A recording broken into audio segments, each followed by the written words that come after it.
Hey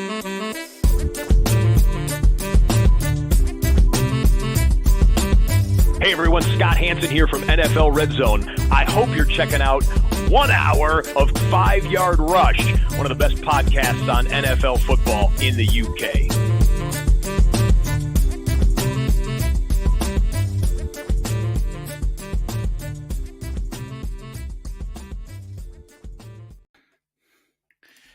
Hi, Rush Nation. Here we are. I thought I'd get this out yesterday, but unfortunately, just didn't happen. As you see, I put a lot of content together yesterday. Lots of things went out, but unfortunately, just didn't quite get this one done. But it's fine. I'd rather do things justice and give it the time to digest. And I think sometimes a break when you have me talking about every scenario, every game, and everything for 40 minutes could be a bit full on. Plus, we had start sits and everything else. The column went out as well. So, anyway, no more excuses. It's here, and it's time to go through the Fantasy Bible Part 2, all the late window games, Sunday Night Football, and then we've got 2 games Monday. So that's another thing to keep an eye on your schedule. There's 2 games Monday. You probably already knew that. And as promised, I'm going to share my current ranks. This is where they are at time of recording on Friday morning, and I'm going to just sort of change these as we go through so that you can go ahead and capture these as we go through and write them down, do what you got to do. So there will be some changes to this near the sort of end of the week, but this is where we currently stand with injuries. I'm going to start off by breaking down the Panthers versus the Raiders game. Raiders are favored by 5 points here, and the over-under is set at 40. So this line is really interesting. It's kind of hard to predict what the Panthers are going to be because they can't be any worse, but they've dropped Bryce Young. Andy Dalton came in last year. He looked okay at times. He definitely had a relationship with Adam Thielen, and that will be reflected in my ranks this week. So someone who has come from nowhere in particular. So looking at looking at him and looking at what the Panthers are going to do, it's kind of hard because we can't just take them as, oh, well, they're bad and nothing changes. You know, they have a competent quarterback who can play, who can get vertical, who will certainly be more vertical than Bryce Young. So that's something that we have to take into account when we're reviewing the game. Having said that, what I will say is that obviously I still expect the Raiders to win this game. They're a better coached team. They're got a bit more consistency going, and so that's kind of, you know, I think the -5 line is good. 40 line feels like there's an under opportunity there. But I expect the Raiders to dominate at least 2 phases of the game. I think they'll dominate the offensive game, and I think they'll dominate the special teams aspect. The defensive game, I think, could be a bit of a wash. I think that I've been writing about this for the last couple of weeks. If you've read any of my Fantasy Pros wide receiver cornerback columns, is that I think that the secondary in the Panthers is pretty poor. But they do have a pass rush. They do have the ability to make plays in the middle of the field. And that could restrict some movement if the Raiders don't find a way to game plan that. But having said that, it's a good week for Devontae Adams. He has one of the best wide receiver cornerback matchups this week. As I write the column, and the link is in the video below, so make sure you read it. There's an opportunity for him to really come out of this. So enough about that. That's kind of where I see the game script going. I'll start with the Panthers. I have Dalton at quarterback 25 this week. Hubbard is my running back 28 this week, and I think he will split some time with Sanders. So I think as a result, Sanders is my RB40. If you can, I try and avoid starting both of them, or either of them really. I wouldn't have either of them in my team. The Dalton move is good news for Deontay Johnson, and it's also really good news for Adam Thielen. If Adam Thielen's still free and you're really struggling with injuries this week and you need a waiver wire prairie, Adam Thielen's there. I've got him at wide receiver 37. I've got Deontay Johnson at wide receiver 24. I do think they will get a bit more vertical. I think they'll be behind this game. I think they're going to need to. I think they'll abandon the run, hence why I don't have optimistic ranks on Hubbard and Sanders. And so as a result, I do think that Johnson and Thielen could see a bit more work if they're to get some points on the board this week. Not worried about DST, not worried about kicker for the Panthers and tight end and Sanders. So that's where I am. It's a really small tree. Really, Dalton in the Superflex is fine, but Johnson and Thielen are the only players I'd start for the Panthers this week. moving over to the Raiders side of the ball, I have Minshew at 18 this week. I actually think he is a decent opportunity. You see him at the bottom of the screen here. The running back game is interesting because the game script kind of suggests that they should get more run on the football, but I'm just not convinced of what they do and how well they run the football. Zamir White is at 26 for me in my ranks. Is there a pathway for him to get more, especially if the game script is and they're blowing out the Panthers? Sure. It's a conservative rank. I'm going to put my hand on there and say that I do have it as a conservative rank, but I haven't seen enough from Zamir White to really push me into pushing him any higher in my ranks, and just like other guys better. Alexander Mattison's at 46. I think he could be probably ranked low, and when I do a final pass this, don't be surprised if he moves into the top 40. I think he could get some passing lane work to help move the football and keep the chains moving, especially as I think there's an area that can be attacked and a potential mismatch there. I have Devontae Adams at 9. As I said, I think he has a phenomenal matchup this week against JC Horn. I think he can really exploit that and make the most of it. So I fancy him to really exploit that matchup and to have a really good week and finish in the top 12. I actually have Jacoby Myers down at 57 this week. I'm not starting him unless I'm absolutely desperate. Because I'm going to talk about Brock Bowers now. Brock Bowers has kind of eaten his lunch, and that's a bit of a struggle. Brock Bowers is my tight end 2 this week. I actually said this morning he's my potential tight end 1 for the rest of the season because I can see a pathway to him being successful. Really, really, really high floor, and the ceiling could be anywhere in this offense. So I'm in on Brock Bowers. If you can buy him anywhere you can, then try and do that. I have the Raiders as DST8. Panthers are giving away the ball a lot. Andy Dalton's not played for a while. There could be some picks going. He'll be aggressive and loose, and you could see some picks there. I don't think that necessarily affects what the Panthers try and do. So you could see it. Daniel Carlson is at 11. You can start him as a kicker this week, although I don't think many people probably have him. I'll just flick over to the rest of my QB ranks. By the way, you'll see on the screen here, I've got Skylar Thompson kindly scheduled in to start because until I hear that it's going to be definitely Tyler Huntley, and I know I sort of mentioned it yesterday, it's kind of just how I rank. But that will be cleared up, obviously, by at some point. And that moves me nicely onto the Dolphins. So I do have Skylar Thompson here. But I think these two could potentially split time. I think these two could probably both play. And there's an angle for both of them. So Huntley might move up or Thompson might move down. I'm waiting for some news as to what happened. But basically, long story short, it's both going to cannibalize each other. I'm not really liking either one as a starting option this week. So I'm staying absolutely well away for the Dolphins. By the way, I haven't stated that the Seahawks are favorites in this game by 4.5 points. The over-under set at 41.5. I think that's really low. I think as bad as the quarterback situation is, when you've got Devon Achane, Tyreek Hill in a team, you're basically saying with that line that they're not going to score 17 points. And I can't have a world where I think that the Dolphins with those kind of players can't score 17 points. So I'd smash the over if it was me, if I was a gambling man. And I think the Seahawks at 4.5 is probably a little punchy. When you've got those playmakers, they could be. I mean, they're favorites. I don't have a problem with that.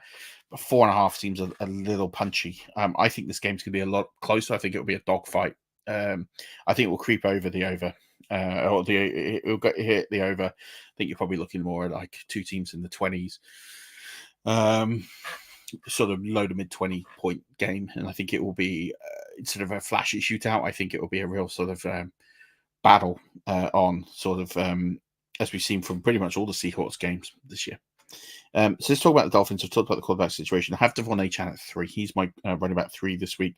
Jalen Wright, as a result of that, is not someone I'm going anywhere near. I'm going to just change over to my running back ranking, so we've got enough to see all the rankings. So you'll see here Devon Achane is currently my running back 3. This week, I've Tyreek Hill at 19 as my wide receiver 19 this week. He can easily outpunch that. I'm starting him no matter how bad the quarterback situation is. But I'm just kind of right out there. And I'm fading Waddle. I have him outside the top 60 currently. If I hear that Tyler Huntley's going to start and he's going to play the whole game, then I'll probably move Waddle up a bit. But under Skylar Thompson, I can't go anywhere near it. So that's kind of where I am with Jalen Waddle. And the only other player that's worth mentioning for the Dolphins, not starting the DST, is Jason Sanders. He's kicker 25. If you took him last year because he had a boatload of points, he's probably a sit, and you probably need to replace him for the next few weeks. We look at the Seahawks, and I fancy them to get aggressive in this game. Last week, pretty much Jackson Smith and Jigba and DK Metcalf got all the targets from Geno Smith. I think he threw the ball 44 times last week. I don't think it's going to be quite that much this week. So I think the way I have it projected right now is I don't think Kenneth Walker Jr. is going to play. So I've got here Geno Smith as quarterback 12 for me this week. I think that's a pretty safe floor where I think he's going to end up. I have Zach Charbonnet at running back 10, as you can see on the screen. As I said in the video earlier today, 96% snaps played. It's a pretty strong statement that he is a silo back in a defined role there. I have DK Metcalf at wide receiver 18, JSN at wide receiver 25. I think those guys will be the pivot of the offense, but I do think Lockett will come a bit more into this. I think they will try and throw the ball a significant amount, maybe not 44 times, but I think Gino will be up in the 30-point attempts or 30-plus attempts. So I've got Lockett at 36 as well. No offense, questionable in this game. I'm not sure if he goes, but he's at tight end 18 because I'm just a bit unsure of that. I do have the Seahawks at DST5. I think there's turnover opportunities, especially with Skylar Thompson if he does play, and if it's Snoop again, he's not played for a while. I kind of think that there's turnover opportunities there. And I have Myers as the kicker 15 this week. Definitely, if you've got him, you can start him and feel a little bit comfortable there with that. Right, change the screen. Right, we'll go from there. I can't work out what you saw. We did take him. Okay, so we'll get there. We've got the Lions, who are 3-point favourites at the Cardinals. The over-under on this is 51.5, so they fancy both teams to score a lot of points. That's a high over-under. Could happen. Don't hate it, but I'm a little bit more skeptical, I think, than some. I think the Lions have got a good offense. They're a bit banged up. They didn't score many points last week. They scored 16 points. Yeah, there was a mistake that cost them 3. Which then cost them another 3 late in the game. They kick a field goal and probably win. But that's coaching for you. So I look at this and I think the Lions are 3-point favorites probably feels a little soft. I think that they're probably better than 3-point favorites against the Cardinals. But I do think the Cardinals could produce a good matchup. The line is telling you this is going to be a bit of a ding-dong. I don't necessarily think that. I actually think what the Lions are very good at getting in front early and then controlling the football game. And when they don't, that's when they get into trouble. In both games this season, they've been in dogfights. They've been in dogfights against the Rams, which went to overtime, and they went into a dogfight with the Buccaneers. But the Buccaneers were ahead early. They forced a turnover early. They were up 6-0, and they played the whole game behind. I think if the Lions score on an opening possession or, even with the first possession of the game, then I look at them and think that they have the ability with that defense and Aiden Hutchinson and that pass rush. And then also on top of that, the way that they play with their linebackers and then move their safeties up, I think they could really squeeze the Cardinals and force them into errors and control the time of possession. So I think the way I look at this game is I'm probably a little bit more conservative on the total points scored and also conservative on some of the game script here. And it's reflected a little bit in my ranks, which I've just realized when I've written it down the wrong way, but that's fine. I'll start with the Lions. I have Goff at quarterback 15 this week. So again, it kind of reflects the narrative. As I said, I think they'll stifle. I don't think they're going to be absolute glitz and glamour. Jameer Gibbs is my running back 8. I feel pretty good about him in this matchup. I think he's going to get a lot of work. He had a huge amount of snaps last week, 62%, as I mentioned in the video earlier, with Montgomery on the field. Montgomery I have down at 22. He's getting a little reduction in his role, but he could see some goal line touchdown work here. We get into the wide receivers. I have St. Brown at 10 and Williams at 15. I think St. Brown was a little bit banged up last week, and I think they could revert to him almost playing like a bit of a perimeter shadow game. And I think that stops him from being a top 5 wide receiver, but he could get the volume together. Williams has been phenomenal so far, and he has a good matchup. I can see him exploiting that even further and getting into another 100 yards this week. And then I've got Sam Laporta at 7. Has been a little bit disappointing, tight end 7 this week. So I'm a little bit conservative on him because I think James Williams is eating into that role quite significantly. I have the Lions as DST 23. That's probably one I will re-rank and probably move them a bit higher. I do think there's opportunity for turnovers here, and I think there's an opportunity for them to squeeze the game, as I've said, and probably my rank doesn't reflect that narrative as much as it should, but I just think there's better teams above them with more turnover opportunity, but I will probably revisit that. I do have Bates at 12. I look at the Cardinals. Kyler Murray with that rushing floor is at quarterback 4 this week, and I have James Conner at quarterback 20. I think the game script is going to be behind. They're probably going to have to abandon that run, so I'm just worried about his ceiling this week, which is why I have him there. Marvin Harrison Jr. is a really hard player to rank because week 1 he doesn't do a lot. Week 2 he does a bit of everything. I have him at 14. I've kind of hedged my bets. I don't know where he's going to be, and I really don't have a good read yet because it's been 2 games and they've been so wildly different. I don't have a really good feeling on where he's going to be. So I have him outside the wide receiver 1 conversation. If you have him there, I don't blame you. I think that's more than fine. The same way if you have him lower, I also don't hate that. I think that's absolutely fine. Greg Dortch 47 might be an interesting flex play this week. Might be one that's worth looking at and picking up this week to see what he can do. But he's at 47 this week. Trey McBride I have as tight end 3. Says more about the Titans. He's going to get a good amount of volume there, but the Titans behind anyone else. And then I have the Cardinals at 25 and Matt Prater at 13. So you can start Matt Prater, but I wouldn't start the Cardinals team. I don't think anyone is. Let's move this over to wide receivers as I go through this. Right. So I've got here the Ravens at the Cowboys. Ravens are favored by 1. This is a really interesting matchup because both teams are a little bit off it at the moment. The over-under is 48.5. Cowboys lost at home last week. Wasn't expected. So it's a really interesting scenario. The Ravens are 0-2. They lost last week. That wasn't expected. We don't really know what these two teams are yet, and that's a bit of a problem. Especially when it comes to ranking, right? So I think they're going to have to unleash Lamar for the Ravens to be successful in this game, given they're going to have to deal with Micah Parsons and given they're going to have to deal with that pass rush. I think they're just going to have to unleash Lamar Jackson, and I think he could have a monster game. He is my quarterback 1 this week as a result. Derrick Henry, not that many high value touches, not really much for him in role at the moment. So that makes it a little bit difficult for me to rank him any higher than 18th. And I think the game script could get away from him even finishing that high. So if the Cowboys come out and play Cowboys football and dominate this game, which they can, that could really hurt Derrick Henry. They will abandon the run as we have seen already this season. I have Justice Hill at 48. I think he will have some sort of bit part work on the sides here, but not in a real sort of eagerness to start him in the league. Zay Flowers, I think, good matchup this week. I like the fact that Lamar could get vertical to him and find a role for him. So he's my wide receiver 13 this week. Bateman, I think, is one of these sneaky flex plays. I have him at wide receiver 59 based on what I've seen, but I think I can see a role for him this week. There is a pathway to him being used as a big field stretcher, one over the top, have a sighter against one of the cornerbacks there, which is an area you can get at. The Cowboys, as we saw with Rashid Shaheed last week, getting over the top and vertical.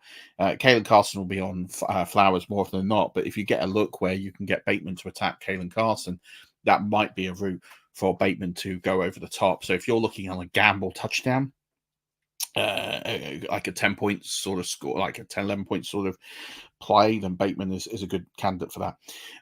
Mark Andrews is my tight end 5 this week. Isaiah Likely my tight end 14. I think you can start both. I think Likely's the playmaker. He's the one that can definitely make things happen. So he's a bit of a boom or bust, but given the tight end position is so bad, I think you should definitely consider starting him. I have the Ravens at DST 16. I think the Cowboys will score some points in this one. Moving over to those Cowboys, I have Dak Prescott at 13. He's a trap play for me. I think he's in that position where you have to start him, but I don't feel good about it in places. So as much as I have him at 13, I could see him fall outside the top 20 here. This is not a good situation, potentially, for him. The running back situation I've kind of already talked about this week. I've got Dowdle at 33 and Elliott at 35. It looks like the Dowdle ascendancy is happening, but it hasn't happened yet. Don't be surprised if Dowdle outperforms that and Elliott falls flat at 35, but that's kind of where I am. CeeDee Lamb is my wide receiver 2 in this one. You would have just seen me before I moved the screen. He is questionable, but I do think he will go and he will be fine. I missed with the Ravens. Justin Tucker is my kicker 9. Sorry, I did realize I missed that. I put it in a separate box because I ran out of space on the sheet, and I realized that I missed him. Cooks I have at 49. I'm a bit concerned about him, and Tolbert is at 58. Tolbert had an amazing game last week. I wouldn't fall into that into trap play. I think it was a combination of the game was over and they didn't want to get more embarrassed, and a combination of maybe trying some new things. I don't necessarily think that is going to happen again. So I'm not really feeling confident on Jalen Tolbert, unlike others. So I'm kind of out on both. And my recommendation would be to fade both, but that's where I am. It looks like Jake Ferguson is back. He's questionable. I've got him at tight end 19. I don't really know until I get a bit more information. Not too sure what to do there. Cowboys I have at DST 19. Again, I think Ravens will score points. I don't think they'll turn the football over, which is a key. And Brandon Aubrey is my kicker 3 this week. Last one of the late window before we move into Sunday Night Football, and I've got the 49ers who are 7-point favorites at the Rams, over under 44.5, and I think this line is pretty much bang on. It's kind of, if I look at all the lines this week, this is the one that feels probably the one that I'd take to the bank, and I'd stay away from a betting angle. Not that I bet, but if I was, I would probably stay away from this because the line is really good in how I view this game. The 49ers I expect to dominate. The Rams are struggling with injuries. They've got injuries all over the place. It's not just a wide receiver, which is the most noteworthy. They're struggling. They're losing their playmakers. It's really hard to see a pathway of the Rams winning this week. If they do, it will be one of those really low-scoring defensive games. I don't see a pathway in which the Rams score 25 points. So with that in mind, unless it's like the 49ers are like well out in front and start resting players, that could happen. That's the only pathway I see to the Rams getting significant points this week, and that's kind of reflected in my ranks. So the 49ers at -7. Brock Purdy is my quarterback 10 this week. I expect him to have a really good week. Jordan Mason, my running back 5. Pretty straightforward where I think there. Brandon Ayuk with no Deebo Samuel, by the way, means he's my wide receiver 4. He's got a phenomenal matchup again. Read the column that I've got attached, but he's my wide receiver 4 this week. I feel pretty good about him. I got Jennings as wide receiver 35. He'll pick up a bit of additional work again. If you're looking for sort of potential players on waiver wire, you can pick up. John Jennings might be there, and he might be a throw in for a flex play for sure because it's a flex play for me this week. George Kittle is questionable, but I do think he'll play, and I think he's my tight end 1 this week. As a result of that, this matchup's perfect. The Rams aren't particularly great against tight ends. This is an opportunity to really exploit that. And I have the 49ers as DST 4, and Moody is my kicker 1 this week as a result. I think they scored about 30 points.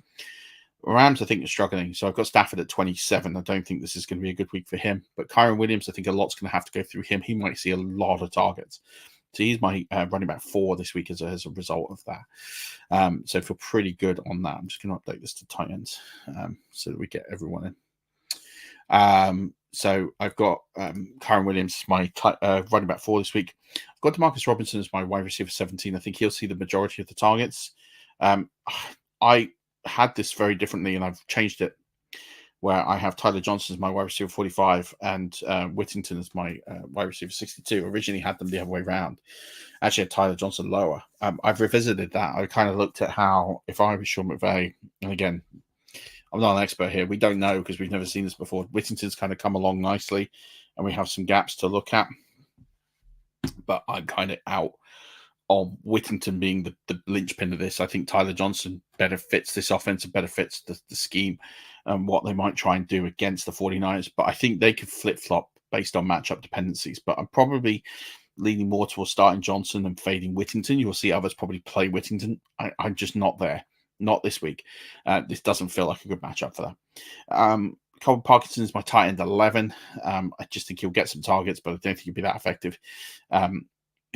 The Rams at 29, I'm staying well away, and Carty at 27, staying away from him.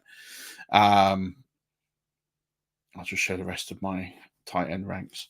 Moving on to the night football, we got the Chiefs at the Falcons. The Chiefs are only favored by 3.5, which kind of is a statement of how their offense isn't quite clicking right now. The over-under is 46.5. It feels fine, maybe a tad high. I'm not really sold on this Falcons offense yet, and Kirk Cousins, but we'll get to that. I think the Chiefs will dominate the game. 3.5 feels light.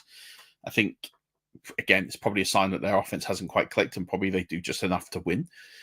And that could mean that and with no Pacheco, the run game's affected. How do they get more plays, and how do they keep drives extended. I think we're giving Andy Reid a disservice if you think he's only going to win this game by 3.5 points. It's kind of how I think the line is. I think the line should be closer to 5, and I think that the Chiefs will dominate. That's my view on this. I'm Mahomes at 7 this week. The running back situation is interesting, so I will try and talk through it. I think it's a mess, and I think it's going to be a mess this week, maybe even next week. Carson Steele is the guy I've got at the head of the pack. He's my running back 29, but I think really it's going to be who has the hot hand. If he has the hot hand early, he'll continue the roll and he'll blow out and he'll blow that ranking out. If he doesn't, then P. Ryan will get a go. He is running back 38, and I think they'll give Hunt some touches, but I don't think he's going to be particularly big this week. He is my running back 55. If you've picked up Hunt, think he's going to walk straight into this offense and dominate. He's been on the couch for a year. He's got to get fit. He's got to get inspired by the new playbook. He's got to work with the installs, and I don't think he would have had enough time to do that. Whilst running back is one of the easier positions to pick up because it's finding the holes, you've still got to learn the offensive line formations. You've still got to understand the play calls of what the design runs are and where the design holes are. I think that takes longer than a few days to do. So I'm not seeing Hunt as the guy to walk straight in and do that. Rashee Rice is my wide receiver 3. Talked about him a lot last week, and he continues to live up to being the heavy target. Xavier Worthy is again a kind of a flex-worthy punt. He's at 52 for me. If you want to gamble on him getting a touchdown, then great, but I don't think he's got high volume. He is going to be that archetypal boom or bust wide receiver for the first half of the season at the very earliest. Kelsey's all the way down at tight end 10 until we see more volume that way, and it might come in this game with no running back to go to. This might be the game that they reinvigorate Travis Kelce, but it does feel like they're kind of preserving him for later on in the season, and I'm kind of buying into that narrative a little bit, so I've got him at tight end 10. Chiefs DST 9, I think they'll force turnovers from Kirk Cousins. They're a sneakily good defense that don't get enough credit, in my opinion. And Butker is my kicker 4. The Falcons, I'm still concerned about Kirk Cousins. He looked great on a drive where it was a 2-minute drill and they put the install plays in. And he looked great when he didn't have to think. But if he has time to think, he looks panicked and he looks a bit nervous. He's quarterback 19 for me. I'm probably staying away from him, especially in single QB play. In Superflex, fine. But, as much as I've got him 6 places ranked higher than Andy Dalton, I'd almost want to take the risk on Dalton and see what he produces. Then I know with Cousins, he's going to be round about QB 19 and not really give me much upside from there. Bijan is my running back 7 this week. Again, I think he does suffer a little bit from this offense not clicking. I can see the Chiefs dominating the time of possession, and that's going to make things a little bit tricky. But I still think he's going to be awesome and a must-start play. Drake London, I have at 30. Yeah, I know he got in the box last week, but until he gets a consistent volume of targets, I just can't go there to be any higher than that. I've got him ranked at where I think his ceiling is. Mooney, I have at 42. And Pitts, I have at 9. I actually think this is a good matchup for Pitts. I talked about it yesterday. I think he can see some volume. I think the Chiefs will give him some yards over the middle, and I think he can exploit that area if they're right to use that. I'm not using the Falcons DST. Koo is my kicker 14 this week. I think they will struggle to score points. Moving on to the Jags and the Bucks. Jags and the Bills even. So this is the first of 2 games on Monday night. So basically the Bills are favourite to win this by 5. And the over-under set 45. Again, I think these are both pretty good lines. If anything, I think you could probably put the Bills to be ahead further. They've been really good at controlling football games and not having to extend themselves. You look at last week, Tua goes out with a concussion, and the Bills just basically played suffocate football, increased the time of possession. It didn't look like it did loads of it. Didn't score much in the second half. Didn't need to score much in the second half. And really just played that sort of containment game of like, well, if you're going to rest guys, we'll rest guys, and we'll just see out the game and move on to next week. And that's what they'll do. And I think this will be a similar opportunity this week, which is why some of these ranks could be a little bit out. If the game script is this is a blowout and they start to play that containment football again, we're going to struggle to see where some of these points might come from. As for the Jags, they've lost 7 in a row now. They're really not in a good spot. I'm starting to worry about Doug Pedersen and how long he will have left in the job. I think if he loses the next 2 or 3, he could realistically be gone with all the investment they've made in this team, in Trevor Lawrence, in some of the free agent signings that they've made, in Christian Kirk, and Christian Kirk has been criminally misused right now, and you're paying a guy $84 million over 4 or 5 years, and you're paying him as one of the top wide receivers in the NFL. That's a concern, and they've got a young enough squad with enough good players to where a change of coach is not a bad thing. It won't be a detriment. Trevor Lawrence doesn't look great right now. He's at my quarterback 24. He's not a star where he play, and with that Bills defense, this could be really ugly for him. Travis Etienne's at 14. I think he's the only one really I can bank on in this team to make plays this week, and so he's the only one I really feel comfortable starting in a redraft league, unless it's super deep. Wide receivers, I have Christian Kirk at 41. He's been pretty awful. I could make easily a case for him to sit, as I mentioned yesterday. I've got Gabe Davis at 45, and Brian Thomas I'm significantly lower on than everybody else. I have him at 54. I just think this is a tough game. I think it's a tough matchup, and I think that the Bills will suffocate Brian Thomas Jr. So I think all the 3 will be a much of a muchness. They'll almost cancel each other out, and I'll probably stay away from all of them if I can recommend it. It looks like Ingram's not going to go, so Strange is going to be the tight end. He's at tight end 17 for me. Obviously, it's a Monday night game. If we don't have any clarity on that by Sunday, then that's the way we have to treat the game. You can't risk Evan Ingram unless you've just got absolutely no one at tight end, and actually, you think risking him versus him and maybe getting Strange as your backup on the bench, and you can flip-flop between them. As for the Bills, I've got Allen at 3. I just think with the rushing touchdowns, he can always elevate his floor. I don't feel good about him at 3, if I'm honest. The way this containment and relaxation offense is going right now, I don't have anyone that he's throwing the ball to ranked particularly high, so I'm basing it on Allen in the rushing game for him to get up there. But don't be too surprised if I move him down. I don't feel particularly comfortable with him there, if I'm truly honest. He really was a big letdown last week, and I could see a similar sort of game script again this week. I've Cook at 13. Again, if the game happens the way it sort of happened last week, and it could, Cook could jump up, and that actually could be really good value. The wide receiver situations, I still think Shakir is the lead target. He's at 38 for me. Coleman at 55. Samuel's like down in the 80s. I'm not even going to talk about him. I think Shakir is the guy I'd look to in this offense in the short term. The other guys need touchdowns to be saved. So really, Shakir, I think flex-worthy start in a PPR league. In a non-PPR league, I'm probably folding him out. And I'm not starting anyone else. Kincaid I have way down at 13. I think Knox is eating him a little bit. I talked about some positivity there with Knox, but with Kincaid, but I need to see it before I get him any higher. If he's only going to get 3 or 4 targets a game, it's hard to rank him any higher than where I've got him. I have the DST at 7, and I have Tyler Bass at DST at 10 and Tyler Bass at 7. So both of those are start plays this week. And then we get to the last game of Monday Night Football. I'm going to scroll to the last set of kickers. And we have the Commanders at the Bengals. This should be a good game. I think this will be a high-scoring game.